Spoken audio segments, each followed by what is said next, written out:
Et si je te disais que le tout premier instrument de musique au monde est plus vieux que les pyramides d'Égypte, un objet sculpté dans un os par un homme préhistorique pour parler aux dieux ou séduire l'invisible. Mais comment sommes-nous passés d'un simple bout d'os à un orchestre symphonique de 80 musiciens? Tu vas voir, l'histoire des instruments de musique, c'est aussi celle de l'humanité tout entière. Depuis que l'être humain est capable de frapper deux pierres l'une contre l'autre, il fait de la musique. Pas pour faire joli, pas pour passer le temps, mais parce qu'il y a toujours eu en lui ce besoin profond d'exprimer, d'honorer, de relier. Les instruments de musique sont bien plus que des objets. Ils sont les témoins vivants de notre évolution. Ils racontent nos joies, nos guerres, nos dieux, nos amours et nos rêves. Dans cette vidéo, on va remonter le fil du temps pour comprendre d'où viennent nos instruments et comment ils ont accompagné chaque grande étape de notre histoire. Tu vas voir, ce voyage sonore risque bien de changer ta façon d'écouter le monde. Si tu veux découvrir les mystères cachés derrière les objets du quotidien, les sons qui nous entourent ou encore les traditions oubliées, alors abonne-toi à la chaîne et active la cloche. Et si ce sujet te parle, laisse un petit like. Ça m'aide énormément à faire connaître ce travail et à continuer à te raconter ces histoires passionnantes. Bien avant l'invention de l'écriture, des villes ou même de l'agriculture, les êtres humains fabriquaient déjà des instruments de musique. Les plus anciens découverts à ce jour datent de plus de 40 000 ans. Ils ont été retrouvés en Europe centrale, notamment dans les grottes de Hohlefels et Geisenklosterle en Allemagne. Il s'agit de flûtes taillées dans des os d'oiseaux ou même dans de l'ivoire de mammouth. Cela prouve que dès les débuts du Homo sapiens, il y avait une volonté de produire des sons organisés. Pas seulement pour communiquer, mais pour exprimer quelque chose de plus profond. Pourquoi ces sons ? Pour beaucoup d'archéologues et d'anthropologues, ces instruments ne servaient pas au divertissement, mais à des rituels chamaniques, funéraires ou de fertilité. La musique à l'époque était sacrée. Elle servait à invoquer les esprits, à apaiser les peurs ou à se relier à ce que les peuples nommaient les forces de la nature ou du monde invisible. En plus des flûtes, on utilisait aussi des objets naturels pour produire des rythmes. Des pierres frappées entre elles, des morceaux de bois creux, des coquillages ou même des graines sèches dans des calebasses. Ces instruments primitifs sont les ancêtres de nos percussions modernes. Et leur usage est universel. On retrouve ces pratiques chez les aborigènes d'Australie, chez les peuples d'Amazonie ou dans les steppes d'Asie centrale. Ce qu'il faut comprendre, c'est que la musique précède la civilisation.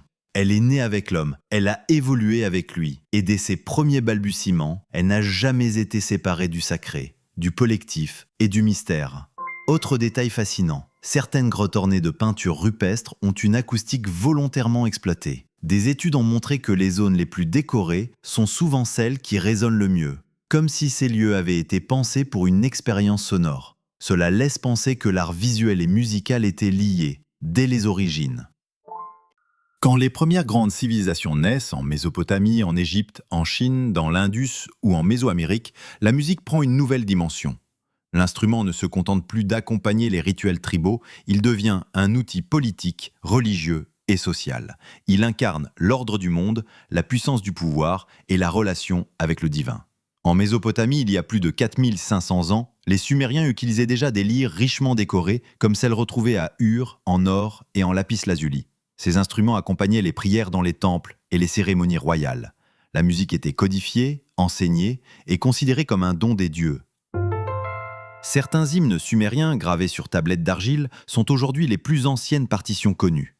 En Égypte ancienne, la musique était omniprésente dans la vie religieuse. Les harpes arquées, les flûtes doubles, les sistres, instruments à percussion sacrée, étaient joués dans les cérémonies dédiées à Isis, Hathor ou Ré. Les musiciens sacrés faisaient partie d'une élite. Ils suivaient des rites de purification, comme les prêtres. On a retrouvé des scènes de musiciens jusque dans les tombes des pharaons. Thoughtful.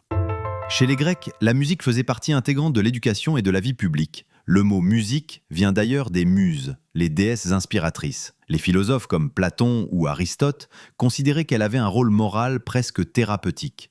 On jouait de l'aulos, sorte de double hautbois, de la lyre ou du kithara. Ces instruments accompagnaient les jeux, les drames, les fêtes, mais aussi les banquets guerriers et les initiations religieuses. En Chine ancienne, le guqin, une cithare à cordes pincées, était réservé aux lettrés. Il symbolisait l'harmonie de l'univers, la sagesse et la maîtrise de soi. L'empereur possédait ses propres orchestres rituels et l'accord des instruments devait suivre la cosmologie officielle. Une fausse note n'était pas qu'un défaut musical, elle pouvait être interprétée comme un signe de désordre dans le royaume. Ce qu'on observe partout, c'est que l'instrument de musique devient un marqueur de civilisation. Il n'est plus seulement fait pour jouer, il représente une vision du monde, un ordre social et une hiérarchie entre les hommes et les dieux. Avec la chute de l'Empire romain, l'Occident entre dans une période de réorganisation profonde. La musique ne disparaît pas, au contraire, elle se transforme. Et les instruments, eux, vont connaître une double vie. D'un côté, ils servent la foi chrétienne, de l'autre, ils accompagnent les joies du peuple. Deux mondes, deux usages, qui vont pourtant se croiser sans cesse. Dans l'Église, la musique vocale est reine. Mais progressivement, l'orgue s'impose comme l'instrument sacré par excellence. Déjà connu des Grecs, il est perfectionné au fil des siècles et intégré aux cathédrales. Il est imposant, solennel, conçu pour élever l'âme vers Dieu. Sa complexité technique, sa puissance sonore et sa richesse harmonique en font l'un des chefs-d'œuvre de l'ingénierie médiévale. En parallèle, dans les rues, les villages et les châteaux, une autre musique vit et prospère, celle des troubadours, ménestrels et jongleurs. Leurs instruments sont portables, simples mais efficaces. Vieille à roue, flûte à bec, rebec, tambourin, cornemuse. Ils chantent l'amour courtois, les exploits chevaleresques, les farces et les récits populaires. La musique devient vecteur d'histoire. À la Renaissance, l'arrivée de l'imprimerie musicale bouleverse les pratiques. On peut diffuser des partitions, formaliser l'enseignement, standardiser les instruments. Les cours royales deviennent des foyers de création musicale. Le luth, en particulier, devient l'instrument à la mode dans toute l'Europe, symbole de raffinement et d'intelligence. On compose pour lui, on le peint dans les tableaux, on l'étudie dans les salons. Mais c'est à l'époque baroque, entre le XVIe et le XVIIIe siècle, que les instruments atteignent un niveau de perfection jamais vu. Le violon, la viole de gambe, le clavecin, le hautbois, la flûte traversière moderne sont tous nés ou transformés à cette époque. Les luthiers deviennent des artistes. Les familles Stradivari, Guarneri ou Amati sont encore aujourd'hui des références. La musique devient plus expressive, plus structurée, plus virtuose. Les instruments ne se contentent plus d'accompagner, ils prennent la parole. Le concerto, la sonate, la cantate élèvent l'instrument au rang de soliste, capable d'émouvoir, de bouleverser. En somme, entre le Moyen-Âge et le baroque, l'instrument de musique passe du statut de simple outil à celui de véritable voix humaine. Il devient un langage universel, capable de parler au cœur et à l'esprit. Au XVIIIe siècle, un instrument va changer le cours de l'histoire musicale. Le pianoforte, futur piano. Contrairement au clavecin, il permet de jouer à la fois fort et doucement, selon la pression des doigts. C'est une révolution. Très vite, il devient l'instrument de l'intime, celui qu'on retrouve dans les salons bourgeois, les écoles de musique et les scènes de concert. Les compositeurs du XIXe siècle, comme Chopin, Liszt ou Schumann, vont pousser l'instrument dans ses retranchements. Le piano devient un orchestre à lui seul. On y joue des tempêtes, des murmures, des prières. C'est l'instrument romantique par excellence, celui de l'émotion à fleur de peau. Mais pendant ce temps, les autres instruments évoluent eux aussi. Les orchestres grandissent, les cuivres deviennent plus puissants grâce à l'ajout de pistons, les bois gagnent en justesse. La lutherie se perfectionne, on fabrique en série, on standardise, on explore toutes les combinaisons sonores possibles. L'instrument devient le laboratoire de l'expression humaine, toujours plus riche, plus nuancée. Puis, au tournant du XXe siècle, une nouvelle révolution surgit, l'électricité. On invente les premiers instruments électromécaniques, comme le thérémine ou les ondes Martenot. Des sons étranges, inouïs, apparaissent. Plus tard, ce seront les synthétiseurs analogiques, puis numériques, capables de générer n'importe quelle sonorité, réelle ou imaginaire. En parallèle, les musiques populaires prennent le relais. Le jazz donne ses lettres de noblesse à la trompette, au saxophone, à la batterie. Le rock propulse la guitare électrique au sommet. le rap, le reggae, la musique électronique, chacun amène avec lui ses sons, ses outils, ses machines. Aujourd'hui, un simple ordinateur peut devenir un orchestre entier. Un logiciel peut faire jouer un violon sans violoniste. Et pourtant, malgré les écrans, les câbles et les claviers virtuels, l'instrument reste ce qu'il a toujours été, une extension de l'âme humaine. Ce n'est pas l'objet qui fait la musique, mais la volonté de créer, de dire, de ressentir. En vérité, l'instrument de musique n'a jamais cessé d'évoluer, parce que nous-mêmes changeons sans cesse. Il est notre miroir sonore, notre langage invisible, notre mémoire. Et dans chaque note, dans chaque vibration, il y a encore, quelque part, l'écho du tout premier souffle dans un os creux.